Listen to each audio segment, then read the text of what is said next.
Okay, good morning, good morning. Tapos na yung ating Project Mio. Okay na to, umaandar na. Umaandar na yan. Ayan, try natin kung umaandar. Napainit ko na to.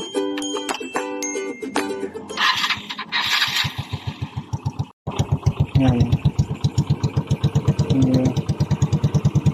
Ang naging problema nito, yung ano niya, piston ring bumakat dun sa piston at saka yung carburetor.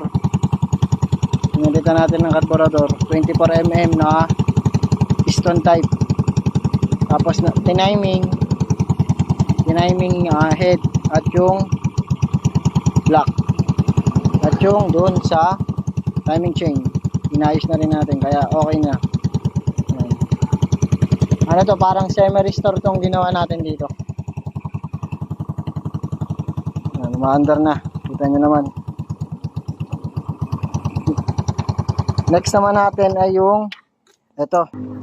Ayan, ang next naman nating project ay ito naman, si Sky Drive, sa kapatiran din to.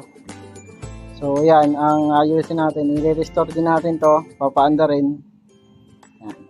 Yung itsura niyan, aandar pa rin yan, huwag kayong mag-alala. Abang-abang lang.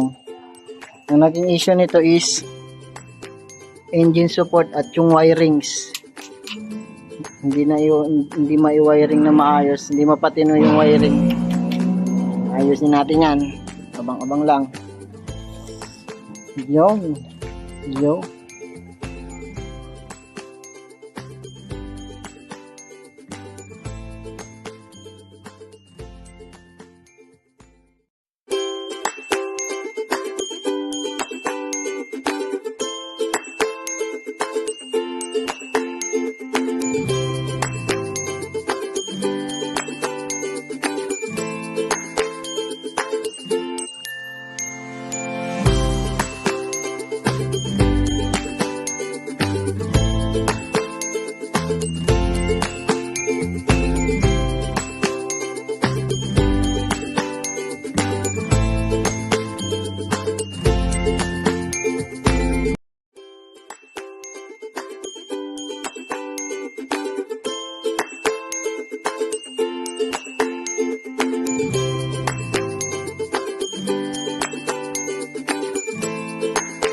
Update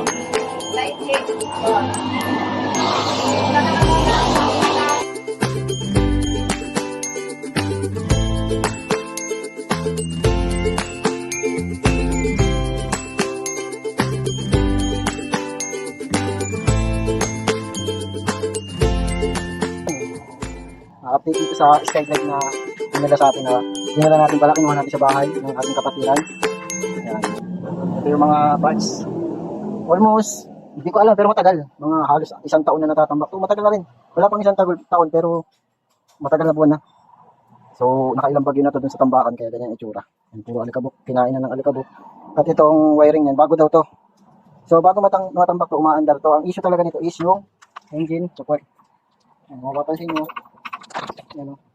Umuuga ng engine support niya. Engine support. Tapos ito, ngayon nung natambak, hindi na ulit umandar. May nag-wiring, pero sablay pa rin. Pero bago to, pero unang gumawa nito is kapatiran. Umana, ayos. Kaso nung natambak, ginawa ulit, hindi na kapatiran, ibang tao na. Hindi na umandar. Ayan. Ayan, natambak. May gas pa to. Ayan, kahit pang gas. Kaso panis na yan. Gagawin, panlilinisin lang natin yan. Yan, lilinisin. Yan, kita nyo naman, sobrang dumi. Ang tanong, aandar pa ba? Magalaman natin yan pag nabuksan na natin yung makina. At itong tambutso, may singaw. May singaw daw ang tambutso yan, halata naman, diba? Bukas na. So yan, engine hanger, refresh, engine refresh, tambutso, carb cleaning, CVT cleaning, restore ng mga flarings, linis ng tangke, at overall ng wire. At yun, kakabit natin. Palit na ng mga bearing, mukhang tumitama ng mga bearing ito. Yun lang, at abang-abang sa mga update, ipopost natin yan sa FB. Yun lang, yo. Thank you sa lahat ng magpapagawa or may issue na ganito rin, re-restore. Chat nyo lang ako, post nyo dito, try natin. Hindi tayo masisingil ng malaki kasi ito ay kasama lang sa mga vlog natin. Itong naman sa kapatiran, kung magbigay, okay lang. Kung hindi, okay lang din. Pero masaya tayo nakapag-lingkod sa kapatid. Yun lang, at maraming salamat. Peace.